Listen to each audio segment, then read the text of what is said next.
Let's see, Roger, you have some Yes, thank you, John. thoughts on the world? Well, there's too much time for that. I won't do that. But good evening, everyone. We want to remind people on the Zoom meeting that this meeting is being recorded and broadcast on the city's YouTube channel, cable channel 25. Please remember to mute yourself during the meeting when you are not speaking. The chat function for this public meeting is disabled. All chats will go directly to us. And unless you are participating during the meeting, please turn your video on. It allows for the active meeting participants to be seen on screen. You will still be able to hear the meeting. When you're participating, please turn your video on. If you have any trouble, you can send a chat. The city reserves the right to mute people or turn individual videos off to minimize distractions during the meeting. All right. Okay, thank you. First item on the agenda is review of minutes and approval. Any issues with the minutes? A motion to approve? I'll make a motion to approve minutes. Okay. Second. Second. Two sets of minutes. No, there's only one. Okay. All in favor, just say aye. Aye. We're all here, right? Nobody's. Or Andrea. Andrea's on there, yeah. Oh, okay. All right, good. Okay, so public comments. No public comment. We'll move on to the agenda. We have a new advisory board member, Bette Booth. Welcome, Bette. Thank you. Will you tell us a little bit about yourself, and then we'll go around the room. Super. Yeah, born and raised in Lawrence, daughter of Arneill, sister of Hank, and I ran away from home and worked internationally in marketing and communication for about 40 years, and worked in about 30 countries and lived in 7. Lived in Santa Fe for 18 years and was on the Parks and Open Spaces Advisory Commission there. Oh, Was the chair for 8 years. And very different circumstances. We started by developing and approving a $20 million bond after making Hart. There's a long story of that, but so it was a very active and exciting experience. And I was just back in Santa Fe last week, and it was fun to go back and see the parks and how they were doing. So very happy to be in service. welcome. Thank you. Welcome back to Lawrence. Yeah. Okay, let's go around the room. Name, rank, serial number. Okay. So, Bette, John Nalbandian, Right. and former faculty member, specialization in local government, 8 years on city council, including a couple of years as mayor. Right. Okay. Yeah. All right. And we did some work together back with Celebration of Cultures back then. That's fun. I'm Marilyn Hull, board member. I've been a member of this group for 5-ish years. And who are you? Say a little something. I am a retired nonprofit management person, worked for the Community Foundation, and then have my own nonprofit consulting practice. Now I'm mainly a grandmother and father. Well, Hi, Val Renault, and I am also retired. Been on this group about the same, I think, 2 terms as of Marilyn, and I'm retired. My last job, I was doing communications for a disability research group at KU. So I especially bring access, as an issue, but there's a lot of other people here who are good at raising that issue too. So, and I've had, children who've taken classes, and I take classes, and we love Parks and Rec. I don't golf, but we all have something that we do. That's true. Amber. Hi, I'm Amber Nickel, and I've been on this board for almost 3 years, or 3-ish years. And I own Kosh Wash, which is a dog grooming place with my sister, and I've been a lead center in the Performing Arts KU campus Performing Arts building for about 2 years. Sam? I have a 15-year-old that cares about basketball. I'm Sam Thomas. I was also born and raised in Lawrence, Kansas. I think I've been on the board for like 6 months, something like that. I don't know, I got my master's at KU. I'm part of the Lawrence Skaters Association, so help do stuff with the skate parks. Oh, cool. Yeah. Okay. No. Oh, do you want to know? Well, we met with her on Friday. We did an introduction and we'll be giving her a tour later All on right, as well. so you're- I'm John Wazik. I've been on the committee 6 years. I've got 2 months to go. I'm a retired educator of 33 years, principal, coach, AD, etc. I now work for the NCAA. Thank you, John. And then Andrea. Oh, I'm sorry. We're doing- I was trying to count. Hi, Andrea Chavez. I did a partial term, so I filled in a gap for someone that had left, and I work for Peasley Tech. I'm their executive director of grants and administration. I'm very active within Parks and Rec, doing a lot of different things: volleyball, kickball, dodgeball, all kinds of stuff, and I golf. So, but I was born in Baldwin, and I've lived in Lawrence since about 2000, so quite some time. And welcome. Thank you. And then Jackie Becker is the person that's not here. Yeah. Okay, let's move on. Let's see, Steve Nowak from Watkins, and I see Stan's here as well, so. I get to set up here. All right. No, he's gonna take my seat. So just great. Okay.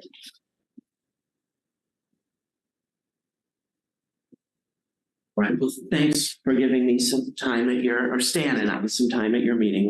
I promise we won't take up too much of it, but I wanted to share with you tonight a concept we've been working on at the Watkins Museum actually for several years. It's kind of almost to the point where it's a proposal. And once it starts to become a proposal, then we have various different groups we need to bring this to. It becomes more public. We're working it through city approval processes, and I wanted you all to know about it before it started to become public. And what do I need to do to change the, is it just a pass? Try the arrow Arrow key. Oh, sure. There we go.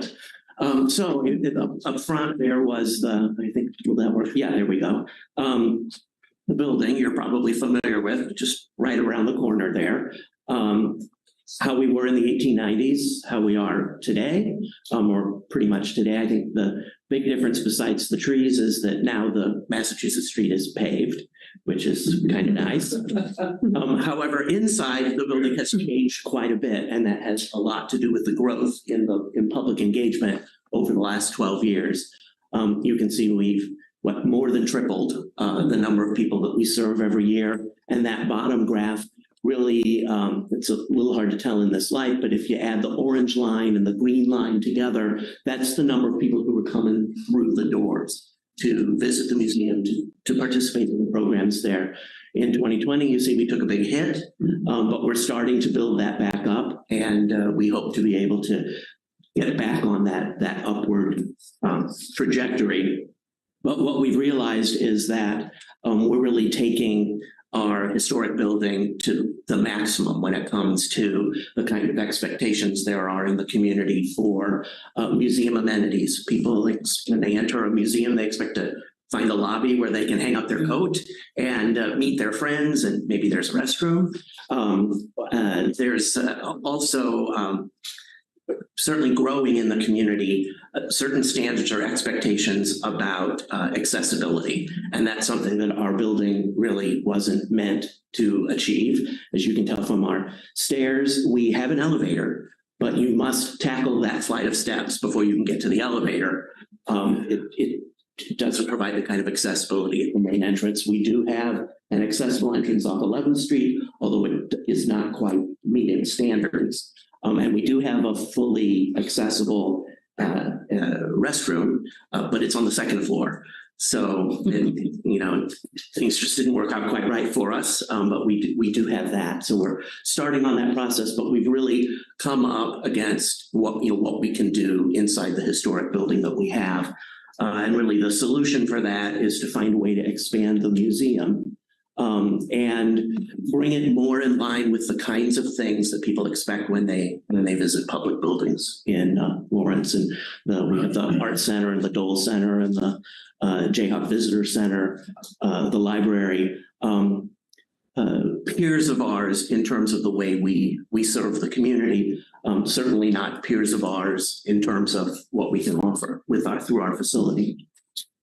To address that, we've been thinking about how to expand the museum, and the logical way to expand the museum in a way that addresses the issues with the Watkins building itself is with something that is contiguous to the building.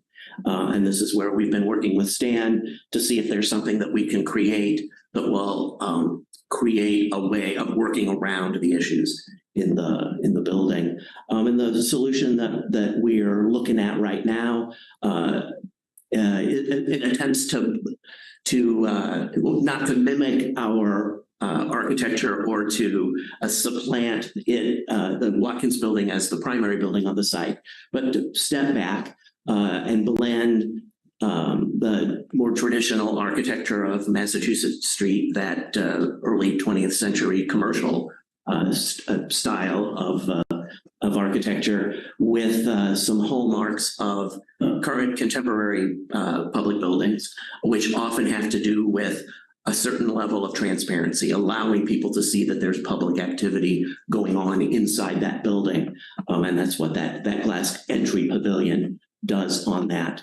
It would change the main entrance to the Watkins Museum, utilizing the existing ramp into the Friendship Garden. It would be passage through the Friendship Garden that would create the entry experience for the Watkins Museum.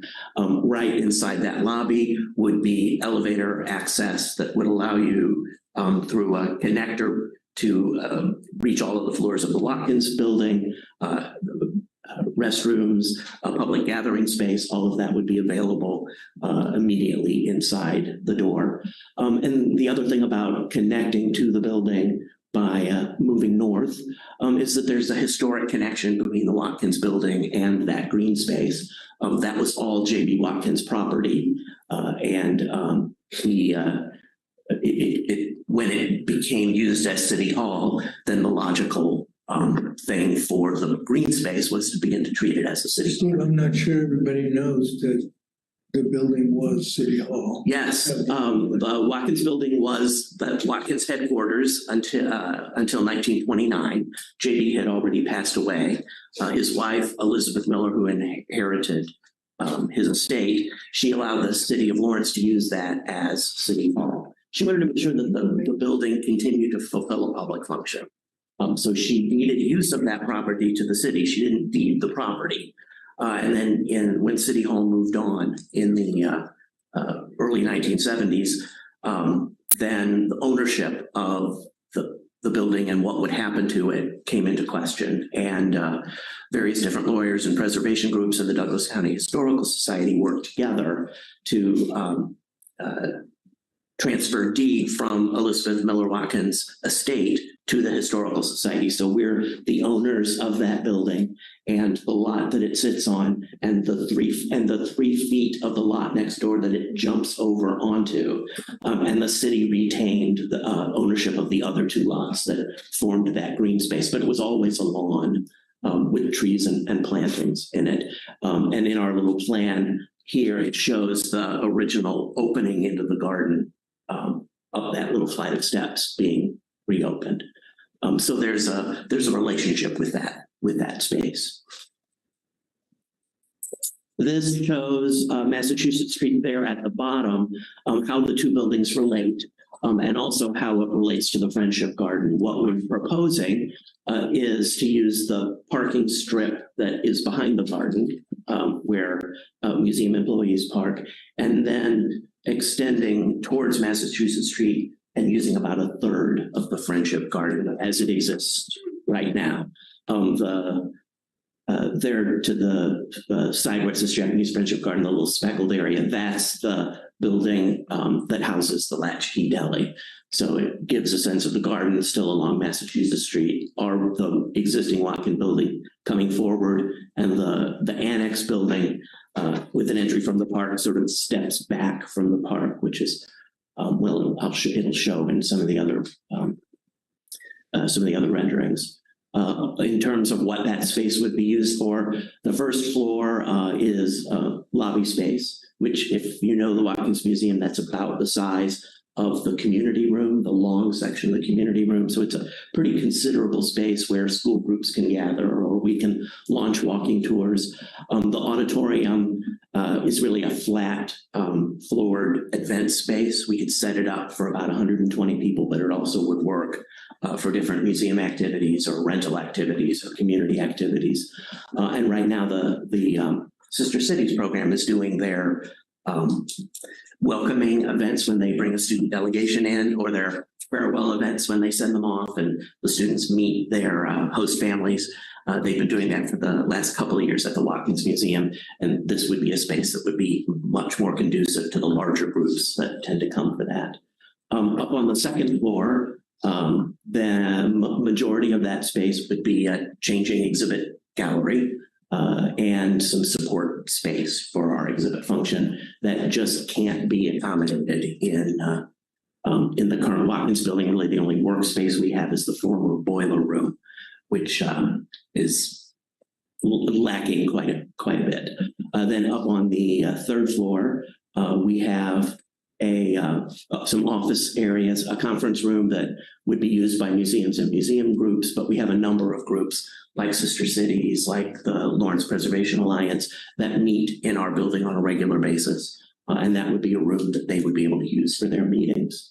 And then the gallery up there, in partnership with Sister Cities, we envision that as a place to display some of the exchange gift collection that's right now on the fourth floor of City Hall. It would be in a facility that's more publicly accessible that way, and kind of appropriate to that as a meeting place for the Sister Cities program.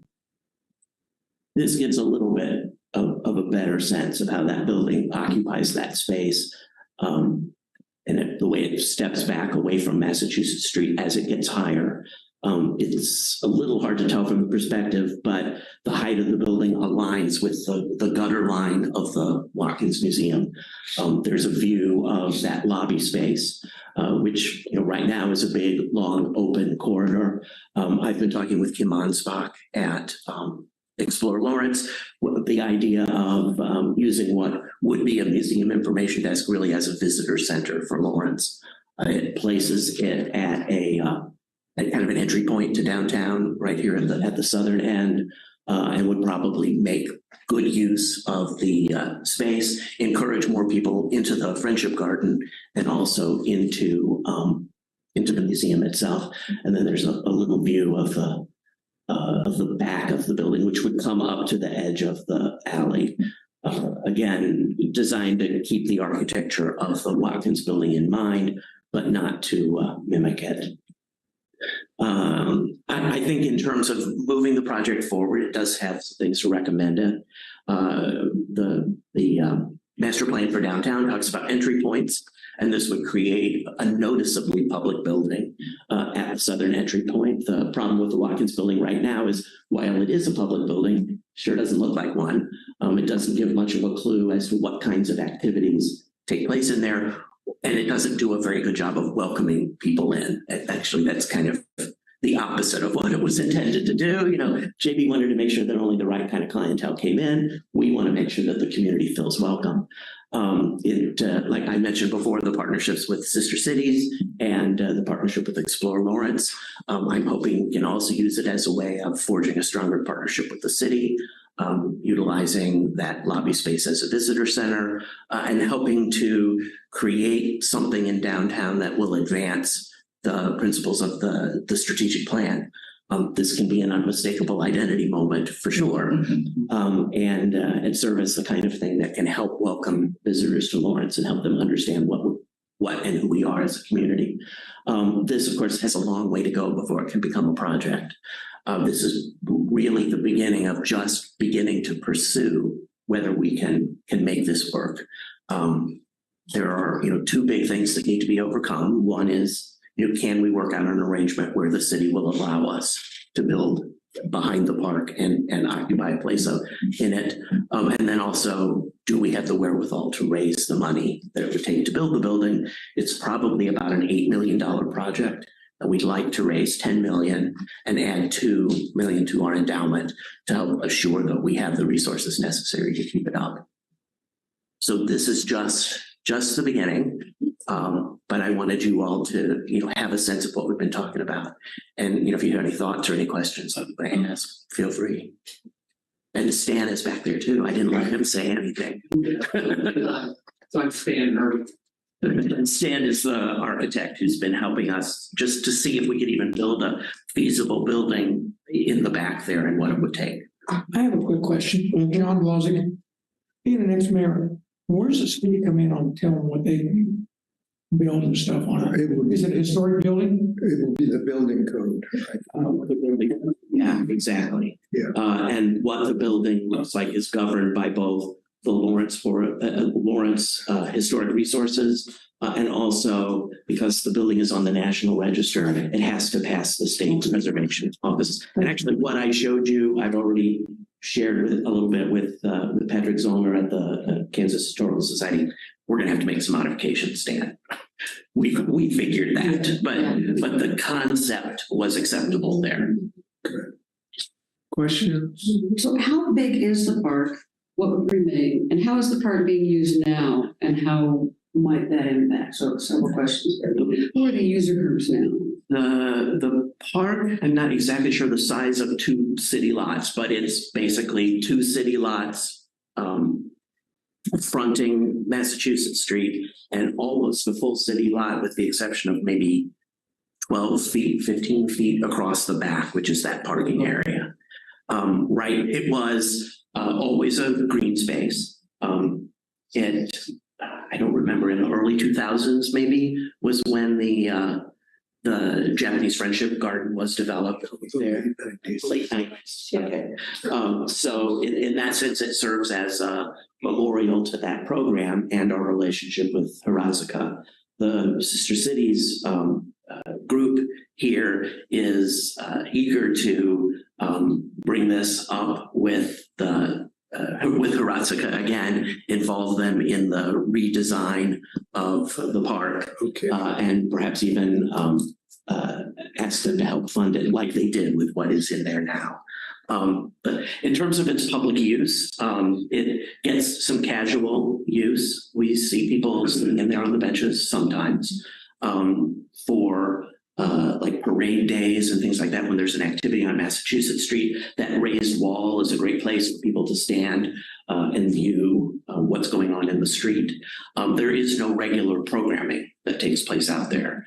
The Parks and Rec has been really generous with us, allowing us to use it for our own programs. What we find is that the noise on Massachusetts Street is such that it's not really conducive to something that you have to listen to what's going on. We've done children's activities out there in that space. And we envision that garden is still continuing to fulfill those kinds of functions. It's a good spot to eat ice cream when you've gotten it at Silas and Addie's.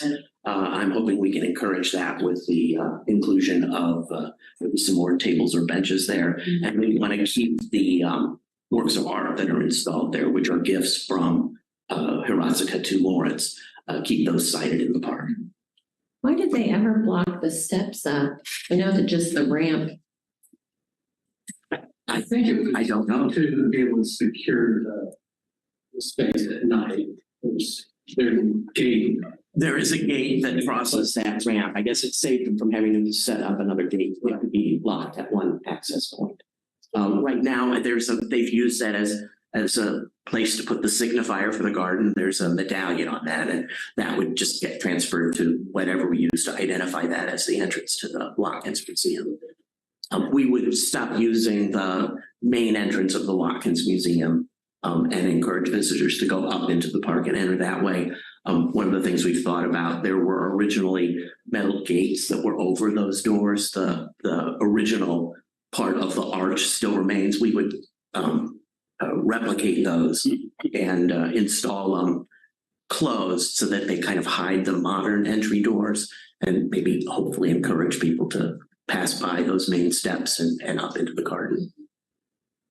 I think too that the Japanese atmosphere, flavor of the garden has deteriorated over time.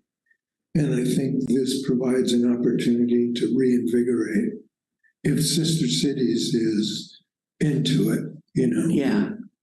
Because I think some of us gave money, and that was for a Japanese garden.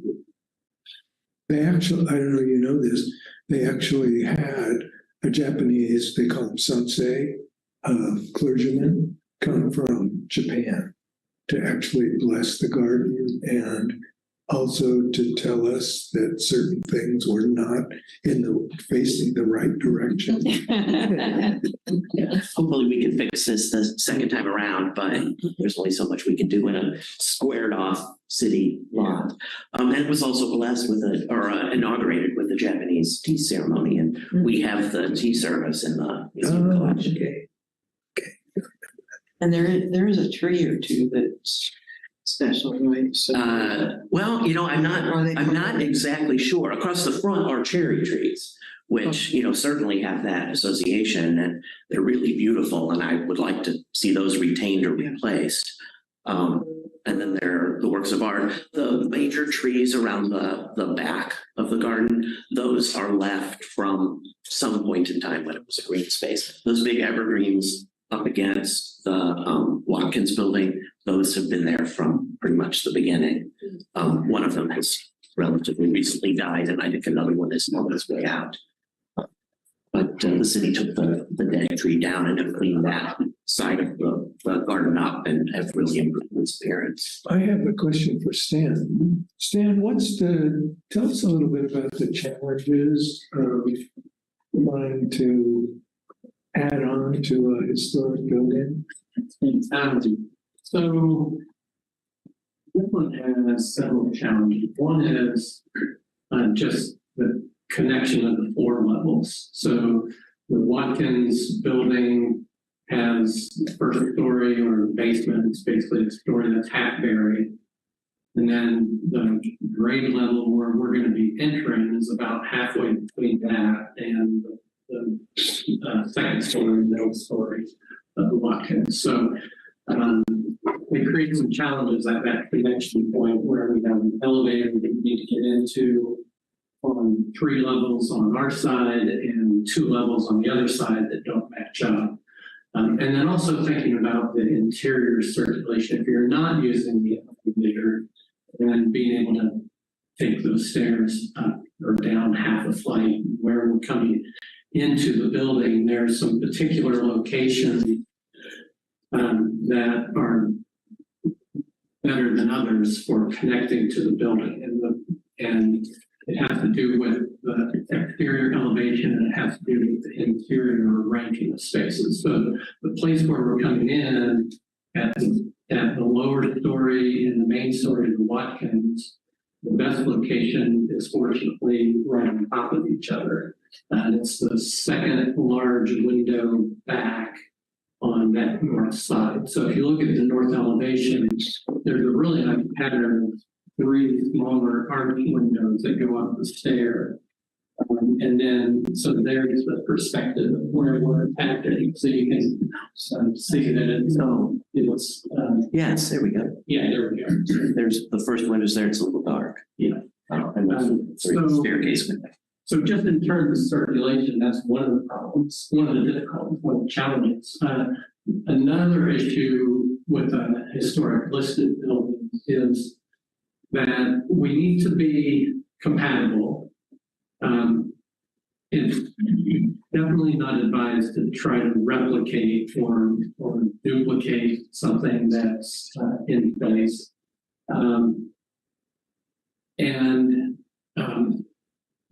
we're trying to find pieces from the museum that we can bring over either as texture or color or material. And we've gone through several different versions. Yeah, and this is still the part that, the preservationists will call into question.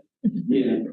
So it's, that's the main issue with attaching to a historic building. And even if we weren't attaching to the building, building something at that location has its complications because of the downtown historic district, there's downtown guidelines. So I think in terms of the scale of the building, I think in coming up to the height of the lower to the gutter line, right, that's really the maximum that we could go height-wise before it would start to feel like it's getting too big. And I think if it was that size and pulled all the way out to the sidewalk, I think at that point it would probably seem a little too big also. So what we're trying to do on the front is It gives a little bit more sense of being, so we're trying to there on the street. Yeah, we're trying to avoid a single tall plane on the front. So we're kind of stepping it back. The second story comes out a little farther, the third story steps back a little bit.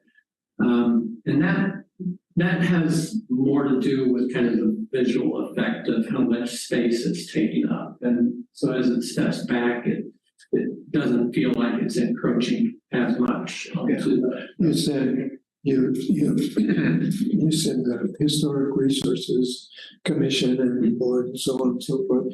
I'd be more concerned with the average citizen seeing this as the only contemporary looking building on Massachusetts Street. Well, no, there's the office tower at 9th and Mass. That's a disaster. Well, it is. I can create something better than that, but it's not the only contemporary building. So you're going to have to convince me. I know. Yeah. One of the challenges is if you go to the other end of Massachusetts Street and you get to the buildings across the street from the freeway. And, those look like they are intended for somewhere in the Northeast.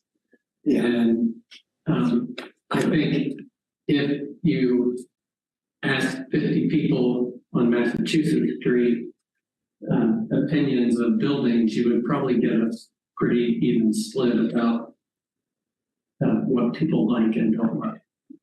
So, I mean, the challenge is, I guess in my mind, we're going to create a building that meets the standards and guidelines of the National Park Service and trying to deal with additions to historic buildings. Yeah. Well, we may end up becoming advocates because of the park and the renovation of the park. Yeah. And I'm wondering, how do the parks people look at this? One of the things I do want to add in that budget that I shared, that takes into consideration the expense of changing the park. That's not on top of that.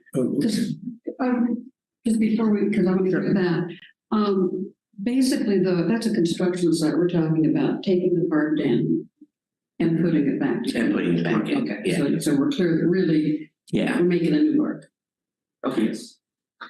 Okay, so here's my caveats. As the Director of Parks and Recreation, my duty is to protect green space, and as the outcome champion of unmistakable identity, and this community partner is one of our important community partners. It goes to our outcome area of unmistakable identity. groups and nonprofits, businesses approach the city all the time with proposals or concepts. And so, as the department director, I take a very cautious view until the public engagement weighs in on the proposals. Yeah. And that will be a lot of work and hearing what the board has to say on behalf of the Watkins to do that engagement with the public and the community to see if the community supports going forward with a plan like this. So yeah, I'm guarded. I see pros and cons. I see some neat things that could come from this. And, the Japanese Friendship Garden Park is a very unique park, and it's historical and it's been part of our community for a long time. Play opportunities with not only the sister cities and getting some of that displayed if this does go forward, the Phoenix Awards and some other things the city, and now I'm mistaken what Andy goes forward with. I hadn't thought of the Explore Lawrence and the Visitor Center. Did have a question. How long do you think it would take to raise $8 to $10 million before even a project would even come back? I think the absolute earliest we would be able to move forward, and it would depend on what kinds of commitments we could get. There are some opportunities for large grant support, matching grants from the National Endowment for the Humanities. So there are some opportunities to bring money in big chunks if we can get community support in smaller chunks. But I think the soonest we would be able to actually do anything in the park would be mid-2025, and that's pretty optimistic. Okay. We need at least a year, if not a year and a half or a little more, to raise the money. Typically, the way the Watkins has done capital projects is we raise all of the money that we need for the project, then we start the project. I don't know if the board would want to start on something before we were assured if we would be able to finish it the way it was planned. So that could extend that fundraising time. And it really didn't show up too much, I don't think, in your presentation, but the alleyway and the parking that Watkins uses we would do the west. Yeah, it actually goes into parking. It fills that parking, with the exception of an area that we could use as a loading dock that still allows access to the boiler room door in the existing building, but then creates a place a little bit more conducive to getting deliveries, not from a semi truck or anything like that, but like what did you call it, Stan? A box truck that could drop off chairs for a reception or a small traveling exhibit. And then, is there viewing space on top of any of those roof surfaces? Or no public access? Well, I take that back. There's this is an outdoor like balcony area. Okay, so there would be a balcony area. Whoops, okay. Rooftop. Yes, third floor. And with that on, I know the Parks Director would probably have some comments, and Porter and Lindsay, so I'll step back and let them. I do have a couple of comments. Mark Decker, Assistant Director of Parks and Recreation. So this would be deviating from what we've ever done. So we'd be taking a public park and basically saying we don't need it anymore. We're going to donate it here or sell it here for another use. Now, so that hasn't happened since I've been here. It doesn't mean it can't happen, but that's a city commission level decision, and for the public good. They're looking at downtown parking as some of those development spots. So I can kind of see the yin and yang of that, and that it's kind of the same thing, but we really have never done where we're getting rid of a green space. And so, the proposal you're putting together, I totally can see it there. However, you don't own the property. Exactly. Like developing your neighbor's property. Right. So, so that I think will take a lot of public conversation, because there's a lot of people really in favor of that green space en masse. That's the only one we have that's kind of stuck in the middle of the building. So it is a fairly high use spot, and it's just a green passive spot. So, you know, it has a few challenges also, but I rarely see anybody in there. it's often used. And yeah, especially on event days, or there's game days, and there's parades, and the ice cream is a huge thing. So, but anyway, it would be a fairly decent public conversation, I think, on giving away a park. Because I think it would have to change ownership. We couldn't own the property that their building's sitting on because we don't own the building. So I think that would have to be a conversation. That would be something we haven't done. Well, it surely does challenge our commitment to unmistakable identity, arts and recreation, arts and culture. Steve, how ready is your board to lead a fundraising drive of the kind that you imagine? What's the capacity within your board and current staff? Or how do you plan to implement that? The board has expressed a commitment. We're meeting, I think, in next week to really start to seriously look at what that would take.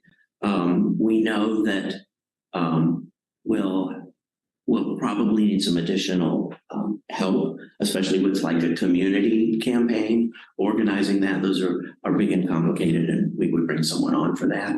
I'm a competent grant writer and would approach those with both. I think we have some opportunities with like private foundations as well as federal grants. I'm also on that board, so communication. I just didn't want to ask you to speak. Well, yeah. Another board, although I did think about that. In my experience, boards are always in favor of new and better facilities. When you ask them, will you go out and solicit gifts? The conversation can change sometimes. And so we're having that conversation next week. Yeah. But we are asking to do something that is really weird. Change a park into a different kind of public space. And we've been kind of, it's kind of a chicken and egg sort of thing. I hate to go out and like interest major donors in a potential project that might not be able to be built. Yeah. But I also didn't want to come to the city with a proposal to, hey, let's build this great thing, not knowing if we could even raise the money to do it. Because that's the other side of this equation. There are two things that will stop this project: not being able to get approval to do it with the city, but also not being able to raise the funds. So we're kind of testing the waters on both sides right now, and either one of them could, I think this continues the metaphor, swamp our rowboat. We'll have to see, but we're crossing that bridge with the board next week. And I talked with Julie Mulvihill at Humanities Kansas a little bit about this project, just to see if she thought this is the kind of thing that would qualify for one of those significant matching grants. And she was enthusiastic about it being able to qualify for that, and also enthusiastic about the fact that there aren't a lot of National Endowment for the Humanities projects in Kansas. So they like to fund things that spread that stuff out around the country. I think our board will be asked at some point to, take a stand, pro or con. Yeah, and I just wanted you all to have as much information as you need to be able to, think about what's in the best interests. Well, like I said, from your point of view, real test of our commitment to the unmistakable identity. Strategic. And I appreciate you bringing it forward, the concept, just to get it public, because things can't grow in a vacuum. Right. You really need that engagement. Right. And it's going to have to become more public, really, to be able to move it forward. And I would expect this is the kind of thing you want to read about in the journal world. You would like to know about it before it hits the journal world. Good. Okay, well, thank you very much. Thank you. I appreciate you spending some time with us. Thank you. Thanks. Right, what do you think? Sorry. Okay, our next item is a discussion of the cemetery tour. What Who's gonna do what? Well, I figured that the board had any reflections on what they saw for the other people that weren't there and those types of things. My impression, one of the things that I was impressed with is the incredible maintenance for and just looking at all those trees. And I'm thinking about the trees in my own yard and the branches, and they die, and this and that, trying to maintain that in the cemetery. Especially given the desire to meet, high cemetery standards. So Val Renaud was board member. I don't know how they could mow. I don't know how they could mow it on a riding mower because there's so many small plots that are in the ground, and because it's not a I didn't know that there were the two styles of cemeteries, and I'm used to the one that's laid out in a row. So yeah, it seems like you'd have to be out there with a little push lawnmower for a lot of hours to really respect the monuments. I think it was really a positive that Mitch was there too. Good. That was, I think, really. Anyone else? Beautiful cemetery, and I'm so impressed with the volunteer work that's done as well as staff work, and we're lucky to have them. I learned something new every time I go out. We had a new speaker, and just seeing from a year ago some of the stones that have been cleaned and straightened, and that was just really cool. It's really an example of community volunteerism, because those folks are doing a lot of work, physical and otherwise, to maintain it, promote it, so on. So I was very impressed with them, what they're doing. I didn't know whether this was like a prelude to them asking for more money, or if there was like some bigger story that they were hoping to present to us. Is there? Yeah, I think that discussion came up. Well, can we do more? Can't you do it? And we have items in the CIP, and Hart said had that in there to continue on restoration of stones, straightening, and it just didn't make the cut in this last CIP. And that's where the Friends of the Oak Hill Cemetery want to help promote that, and we're kind of trying to get back into the CIP. I think that would be beneficial to what they're trying to promote. Are they aware of that? I don't know when we were at the cemetery, and I'm pretty sure that group knows that they didn't make the cut on the CIP. Wasn't it part of the discussion when they were here the last time giving the update? I thought that was part of that discussion. We talked about this year's budget, what funds were budgeted for next year. I know not sure they're aware of next year's budget isn't funded. So Oak Hill is very unique because, as you said, the layout isn't straight rows. Some of them are laid out in circles. You try to figure out how to mow that on a riding horse, nearly impossible. Yeah, honestly, you can see that we can make this really cool, but it's man hours, because you could literally assign one person. You do these 3 sections and you just take care of them. And we don't have that luxury. If we don't want to spray around all the markers, we have to trim around the markers. Trimming takes big money. So, it's a challenge, and it's frustrating for staff a little bit in that we can see what we need to do and we know how much it costs, and we just don't have the funding at the level to maintain at the level a lot of people would like us to. And we get behind, the grass grows really quickly sometimes, and then that just snowballs on us. So it's a challenge. Okay, so let's move on to the next item. Concerns or board member items of interest. I think. Go ahead. Oh, okay.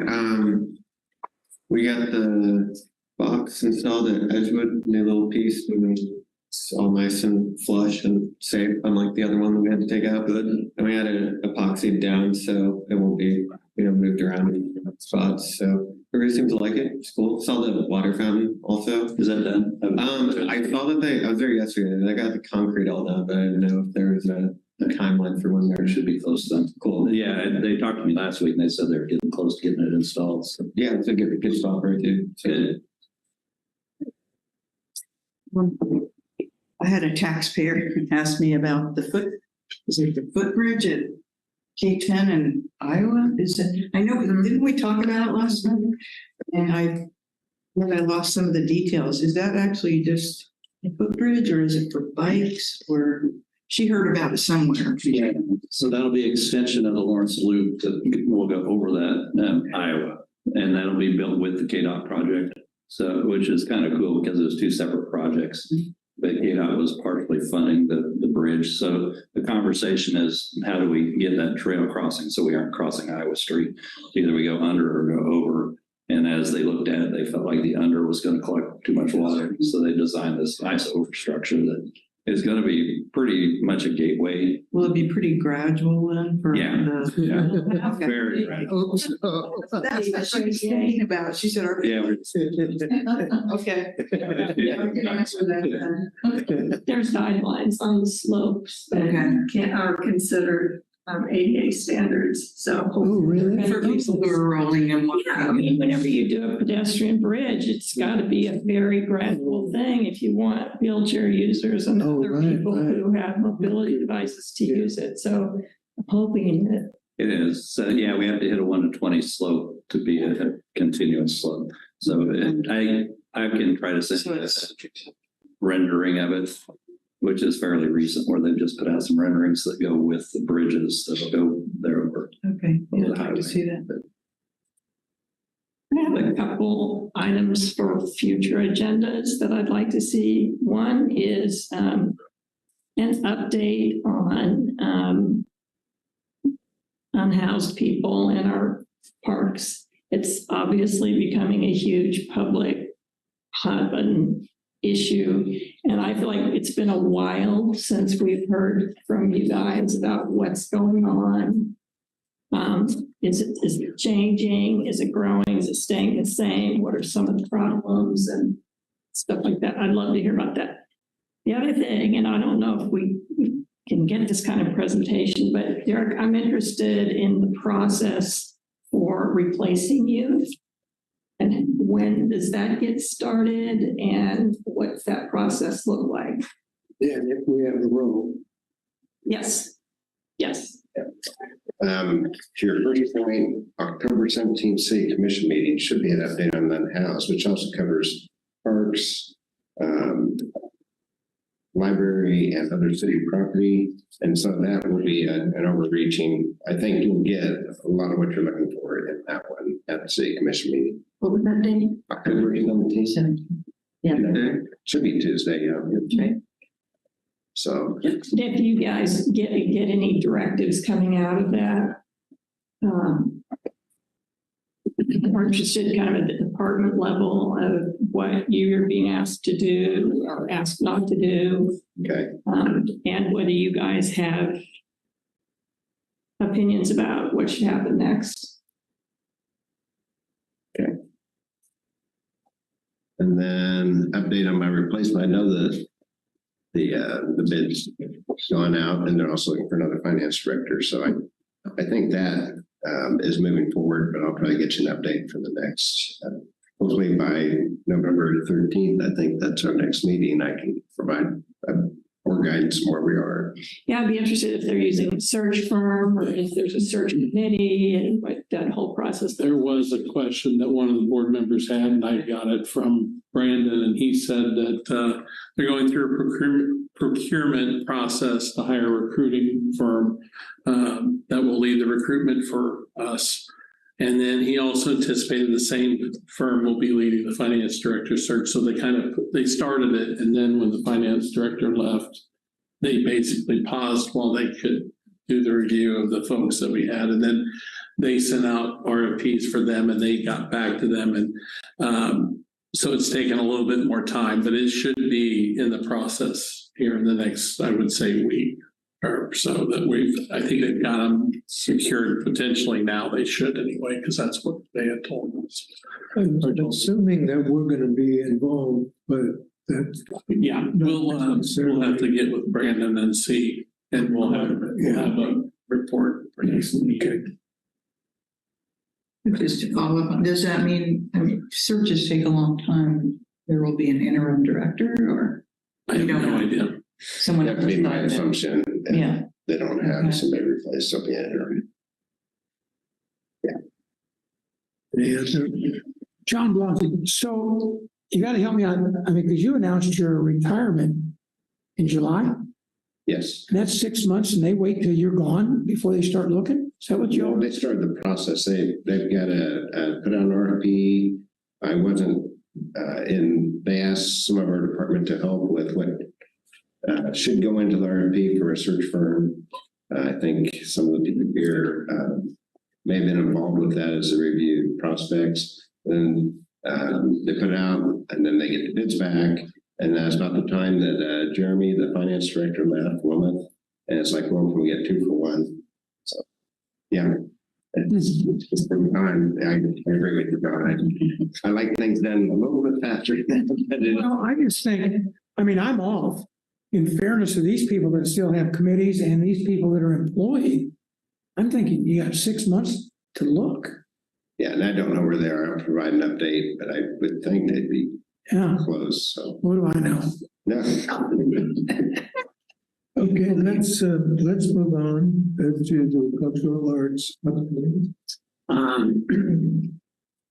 I'm the culprit that has all this print material in front of you, but please take some big news. The Phoenix Awards are happening this Sunday at 4:00 at Theater Lawrence, celebrating 6 different arts recipients for their great work in the arts world in Lawrence. And I'm very pleased because this is the first time we've done it since the pandemic. So it's great to get this back up and running, which is wonderful. So please help yourself, and hope you can join us for that. I've seen lots of materials, so the marketing on that has been spot on. Good to hear. Thank you. That's good to hear. The other thing is, just for your awareness, the Community Arts Grant Program is a grant program through the Cultural Arts Commission. That is open right now, so people can apply. As of now, we have a new grant program this year, is a mini grant program. We know through research that a lot of young artists who are up and coming often need to buy some sort of piece of equipment, table saw or something along those lines. That's more than just $100. So it's a $500 mini grant program for that type of situation. So we can give some of those grants out, I think up to 5 grants, and then bigger grants for more serious projects or more involved projects. So that's underway, and we're going to do a pre-review on that for new people coming in so that we can take a look at their grant application and make sure that they're on track, give it back to them before they submit their final application on December 18th. And that's all on the city's website, so you can have that information there. And I'm going to trickle in, you're also seeing here that we have 2 different brochure pieces of information. One is about the open house that's coming up on October, let me get the date right. Wednesday, October 25th from 5:30 to 8 p.m. at Flory Meeting Hall at Douglas County Fairgrounds. So our consultant team is having an open house for that. And then the arts consultant person, Amanda Golden, has this poster, which is, she has been interviewing various arts and culture people in town, has discerned that she needs to speak to these individual groups more directly. So she's holding these 4 virtual sessions that are listed there. And there's one for festivals and events, which is going to happen this Thursday. Visual arts, which is happening Friday. Performing arts next Tuesday, and general arts and culture next Wednesday. These are all going to be handled virtually. So anybody can join in, listen in, or participate along those lines. And she actually coincidentally is going to meet with the Arts Roundtable folks tomorrow for their monthly meeting over lunch. And so it was a great opportunity to tap a lot of people and spot the people at that time. Do you know if those will be recorded? So if you're not able to make the time. She's tentative about, she wants to make sure people speak freely. And so she's cautious. I had sent her our YouTube channel and pointed out, we pretty much record every meeting we do. So people here are used to the transparency level. So I'm encouraging her to do that. But I'll, it's really up to them whether they decide to do that or not. And then real quick about this one, is this an open house, like come as you can? You don't need to be there at 5 o'clock. Right. Okay. There'll be a lot of good information. So I would, say that people should plan on spending at least 30, 45 minutes to really get something out of it, maybe longer if they really have. But the steering committee is also going to meet that night, right? I believe that's true too. I haven't seen that schedule, but I think that's accurate. So these are all the upcoming things. In addition to that, they're going to be doing an ETC survey. They're actually developing that survey now. We've been helping them as much as we can. And there's ETC. Oh, sorry. ETC Institute is a professional survey company out of Overland Park. They do surveys all over the country. They actually do the city's community satisfaction survey. So they're real experts in this. So they've done a survey, and I know they worked with conflicts before, specifically geared for the comprehensive plan. So that'll be going out. And they pick a random sampling of households, trying to make sure they cover a strata of people in town. So it's very much a statistically valid survey effort, and they're going to be working on that. And then they're also going to implement Social Pinpoint, which is a community engagement online platform system that I know very little about. It looks pretty cool, and they've used it in the past, so that'll be coming as well. Might follow up a little bit on that. That meeting is the start of public engagements. We want to start hearing from all of our user groups. So if we need pickleball, we need golf, we need skate, we need everybody who wants to be involved in the comprehensive plan. So we need to do some more getting fingers out to the community. But there should be a whole bunch of people at this meeting, and not just 5 of us standing around looking at each other. So Yeah, that was going to be my question. There are many groups that I'm sure would like to have input, and I'm just wondering how they find out about this. Yeah, that's always the challenge. And we know we have about 120 user groups that we work with.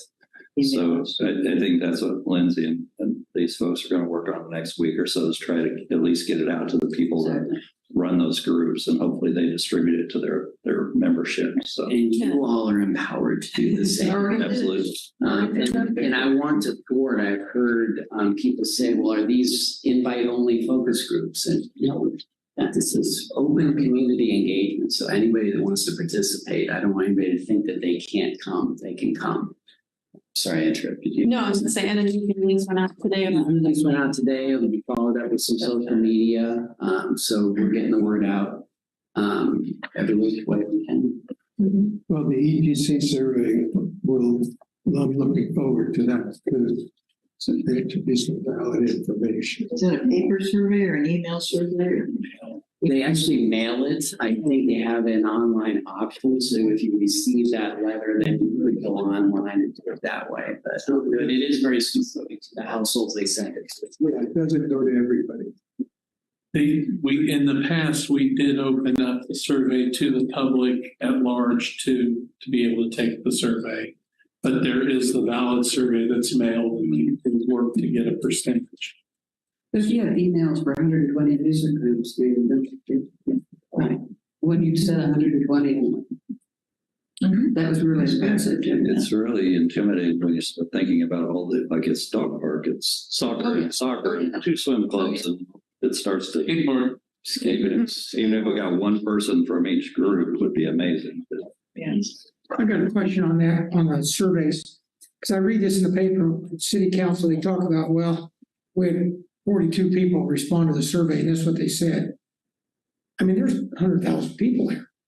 I've lived here 11 years and never gotten a survey, so how can they take decision-making off such a small percentage of responses, surveys? Well, they actually know the math on this. So for instance, the community survey had to be over 900 people responding.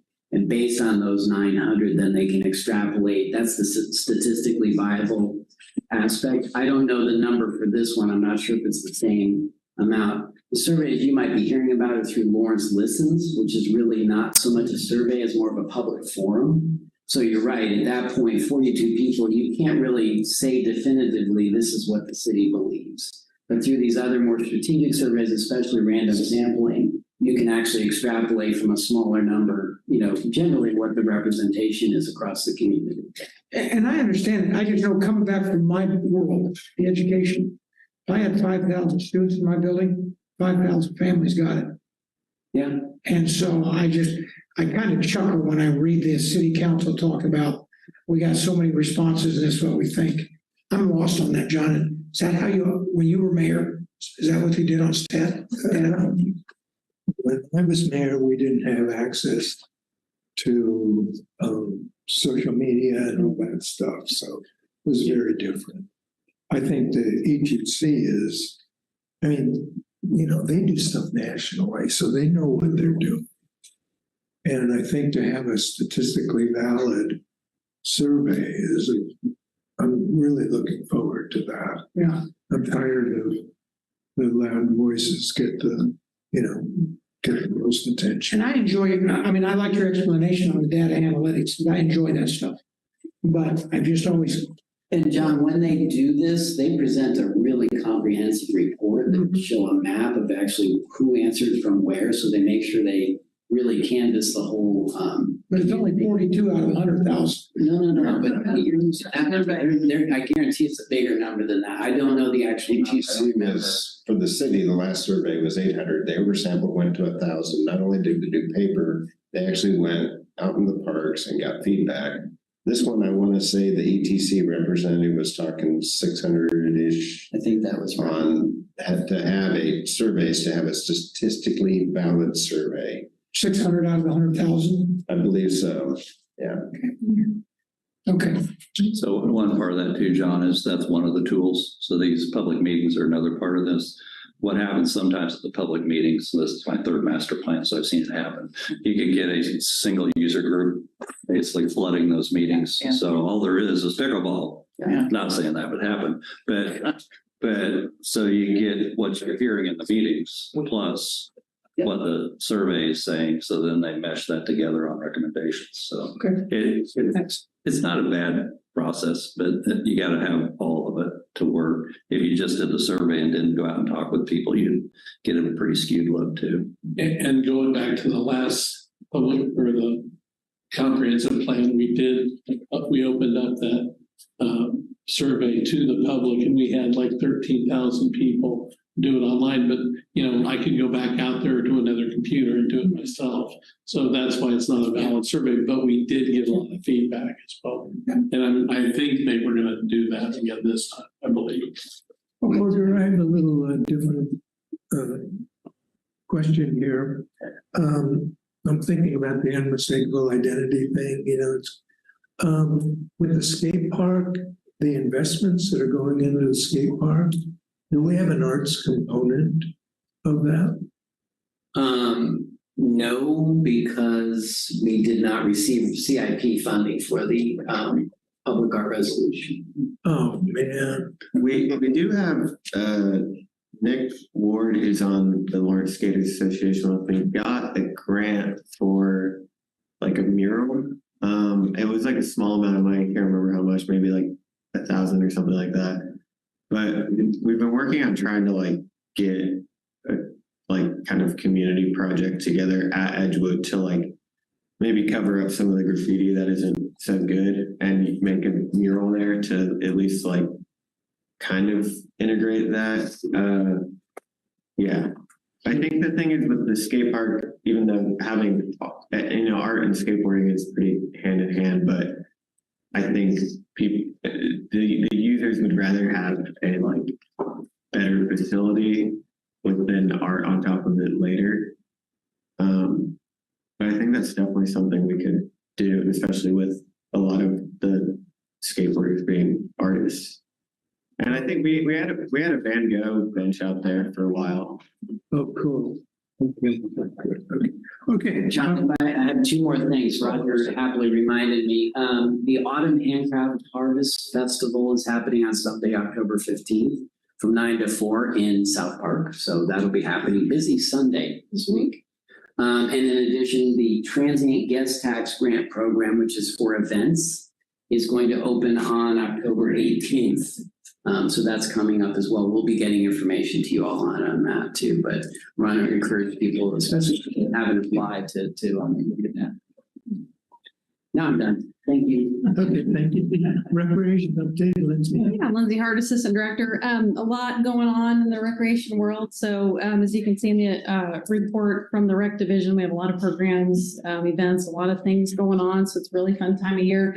I did want to add to the report just a quick update on revenue, which is always something we're monitoring and keeping an eye on. But compared to this time last year, we're up over $1 million. We're about 1.1 million higher than we were in September a year ago. So that's really encouraging. I feel really good about hitting our updated revenue goal for 23. I think we'll have no problem hitting that. So programs are going great. Registration numbers are looking up. Roger tracks that for us, and we feel really good about our program participation right now. So it's a really fun time.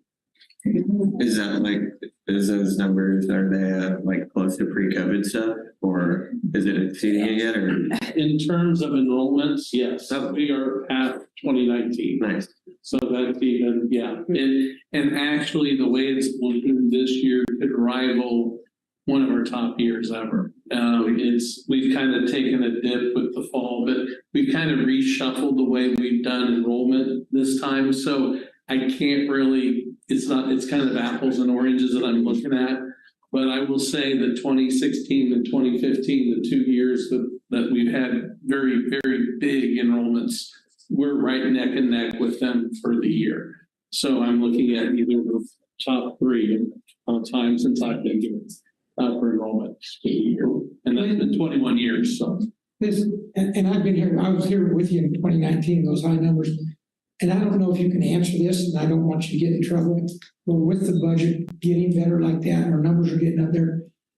With the price increase at the golf course, because I asked them the other day their numbers, and they feel there's gonna be over 50,000 people hit that golf course in a year. Is that, Mark, your golfer, is that right? Is it that high? They're having a very good year. Yeah, I knew that. They're hitting a lot of revenue numbers that we haven't seen before, so it's great. I don't know the count on the large number of players, but 50,000. yeah. And then we raised prices, which we needed to. I just think that has to be huge under budget. That means every other person in Lawrence is playing golf. You can play golf because your name is on that. You were on the city council. He built the course. He did. Name's on the plaque. Your name is on it. you start on the Val, we need to get you out there. You can make it if you want. Okay. Thank you. Parks update. Let me hit a few of our big projects. Mark Hecker, Assistant Director. So the splash pads will be going down this week. So the temperatures, high temperatures in the 60s. So we aren't seeing much use. So we're going to take both of those down. And that'll allow us to finish the construction on Lyons and then do a revamp on the Burroughs Creek when we have a pipe that was leaking under the thing. So we were waiting for shutdown. So that's coming up. Broken Arrow Shelter is done. We had events in there this last weekend, so that was cool. So that's going to be a lot of fun. We still have next phases to go. Did you get any feedback? Didn't hear any feedback, but I think going into the fall, people are really going to love that glass surround. Yeah. You know, especially this October where it could be 40 degrees or it could be 80 degrees. So we'll be working on heating and air conditioning systems as we go into next year. So we'll make it a true year-round shelter. The other thing that'll happen over there is the restroom's going to get replaced, and it'll probably happen November, December this year. So that'll be a good upgrade. I went and peeked. I'm just curious. Do people use the horseshoe? Yeah, there's a user group, very specific user group that use that all the time. Now, general public, I would say not a lot. Yeah, and it's kind of goes up and down in popularity. When I went to South Middle School. Yeah, that's neat. So the YSC lights, so the upgrades from what we had to LED lights, those are all complete. So the 2 big soccer fields, the 4-plex is all now LED, and 2 of the 4 on the south end are LED. So there's 2 fields that aren't, but we ran out of money. So we'll come back and catch those next time. But that's going to be a huge upgrade. If you look at the spill light on those, if you go out there now, you can't even tell they're on if you're driving by.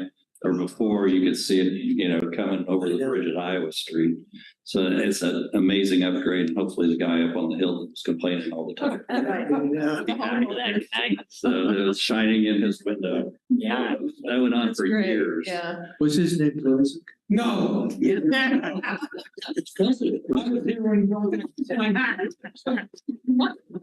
We said half here. Yeah, exactly. John.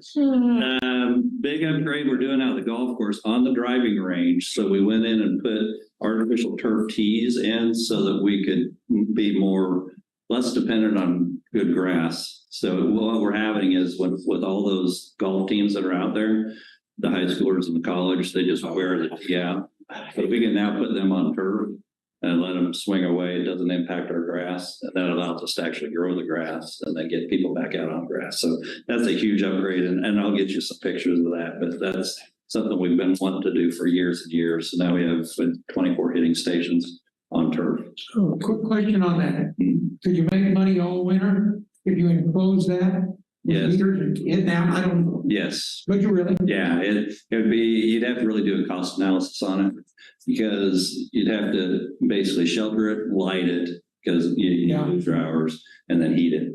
So, I don't know if you can make enough money to make it profitable or not. You didn't have to if you in your heater, somebody's going to come steal it. Yeah. Raise it up. But there are serious factors out there with that intramural golf team. Oh, yeah. They dig up some grass. So anyway, that's a big improvement. Another improvement at Eagle Bend, we're replacing the irrigation pump station, which is a project we've been working on for about 3 years. So the one that's there now is original to the golf course when it was built.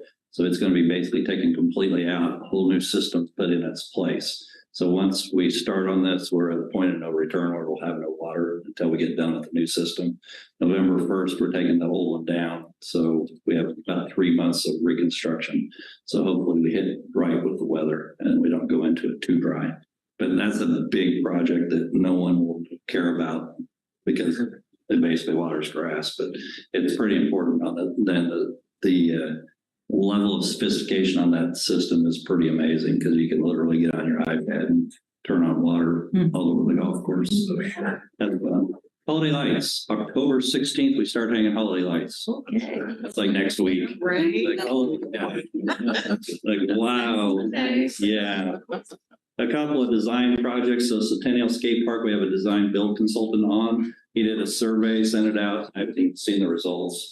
Sent it out to the community on what they wanted to see in the design build. So that's going to happen. The project's been basically initialized and paid for. So we're just figuring out what we want to build now. So great. Have you seen what the results are? I think, I want to say it was like 250 responses, maybe more. Okay. Wow. Yeah. And everybody agreed. Yeah, everybody wanted the same thing. No. Exactly the same. No, we've had a lot of different response, but when Ben Havlick, the guy's kind of running, he's up in South Dakota finishing a project, and I think once he's done there, we're gonna kind of meet and kind of try to consolidate ideas and stuff. So good. YFC, where Lindsay and I and Darren Pearson are working with the design consultant on getting that turf project going. So we've done a master plan for the whole complex, and then we're identifying what pieces we want to build first. So if you remember, we have a $3.9 million budget for this project. We'll be putting in 1, 2, 3, maybe 4 turf fields with lights. So that'll really improve soccer and football, and maybe a little bit into baseball, softball for practices. So we're pretty excited about that. Hopefully we'll have that ready to bid December-ish, completed by next June. Where is that? Out of the youth sports complex. So the trouble on this one is we have to hit between seasons. So we're going to maybe wipe out the spring season for soccer on those 6 fields. But then we have to have it back up by fall because then we have soccer and football going at the same time. So that's fun. What else? Oh, the outdoor pool. So we've been meeting with the design consultant. We're going to get an RFP out for the design of the outdoor pool. So in our budget, we have a $5.6 million over 3 years to basically renovate the outdoor pool. First year, next year, we have $250,000 just for design and public interaction. Cool. So that's what we're going to start with. That's what we're getting bids on. Once we figure out what we want to build and get a real price tag for construction, then we'll roll it back to the city commission and kind of give them the pretty pictures on which one would you like based on public feedback. So that's going to be it's a 3-year project, but we're going to start on it as soon as we possibly can. So Yeah, those public pools around the country are amazing. yeah. I mean, they're like going to Disney World or something. Absolutely. Because you won't be surprised that I have ideas. You should have ideas. I've spent enough time sitting in chairs. Yeah, sitting there contemplating what we could do. Now, what I'm hoping on that is we get the design consultant on that has expertise in upgrading facilities, and they have expertise in public engagement. So that's what we're really looking for, is someone who can go out and talk with the public, because there'll be conflict. It'll be the lap swimmers versus the recreational swimmers versus the kids that just want spray beachers. So it'll be interesting, and we only have one pool. So it's not like, you can just go to a different pool. There'll be a conversation. Do you leave it downtown? Do you not leave it downtown? Our professional opinion is you leave it downtown. So that, it'll be an interesting conversation. They'll earn their money, I think. Yeah. Derek, director's report. Well, sure, the trail. The one we're going to close. Yeah, so you'll see a public or a press release coming out. We're going to close a section of Lawrence Loop starting at 6th Street. So they're redoing that bridge intersection on 6th Street.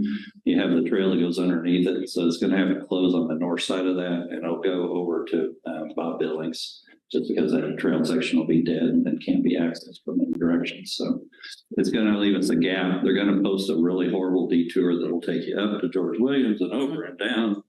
Yeah, it'll add to your trail experience. So 5 or 6 miles of bike ride. Mile markers 13 to 14 in between that. Good if you could get the Friends of Lawrence Area Trails an update on that, which they will push out from. Yeah, well, and we got the information Friday that they were doing this, and so I'm getting all the social posts ready to go. Yeah. And I guess it's still open. I thought it was closing today, but I think it's still open. I didn't drive by there, but I'm pretty sure it is. Yeah, well, Pat was giving me the mile marker. Okay. I need to get that map done. Okay, couple things. Saturday morning, I went through the YSC intersection at 27th and K10. Talk about a busy time, and I'm so looking forward to getting that intersection fixed, that we don't have traffic waiting, because it was going clear up the hill again. I was surprised I didn't have any complaints. Mark talked about the lights and the individual up the hill that said he could read his newspaper. That's awesome. The other piece of that I can't remember who all went out that night when we met with that gentleman. You listen to the ball carts; those old lights were humming like nobody's business. So it's got to be quiet. It's actually peaceful out there, I think, from what I'm hearing. So I think that's phenomenal. We've been trying to improve our vendor experience and for the patrons out there at YSC. And we contracted with the lemonade stand. I've heard really good reports from this last weekend. I haven't tried any of their food, but I think that was well received from everything I heard. So I'm excited about that. We just did a very short agreement to get us through the end of this year and get us through the sports. But we want the people, the users, patrons to have something, and you hate to go all the way out there and not have food, drinks, and other things. Rev It Up Car Show was in the park, and I just wanted to bring up that car show raised funds for Ballard Community Center. They raised $50,000 last weekend. Wow. That is just phenomenal. For their 14th or 15th year of doing it, that they were able to do that. This last weekend also was actually the previous weekend. Robbie Steinhardt Foundation. Robbie, the foundation donated a violin and a case and a display to the city and also to the Lawrence High School Alumni Association. So we've been talking with our community partners, and I think Explore Lawrence and the Visitor Center might be one of the first places we display that, so the community can become acquainted that one of the original members of the band Kansas was a Lawrence resident. So He was my grade school boyfriend. Oh, my gosh. Can you prove that? Okay. There was no, those are still around. Yeah.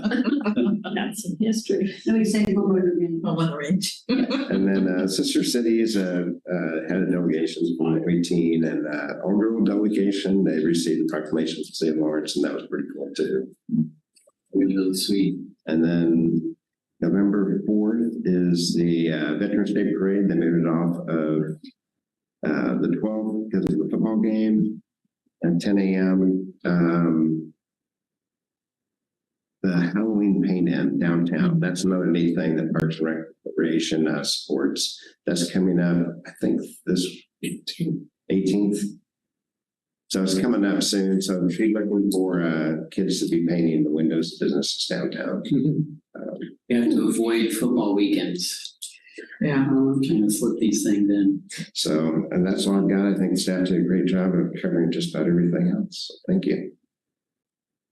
Well, and I asked Lindsay about PBS came and did some filming. Yeah, I can just jump on that real quick, but the Nature Center is doing some really fun things. Besides a bunch of facility upgrades they're working on right now.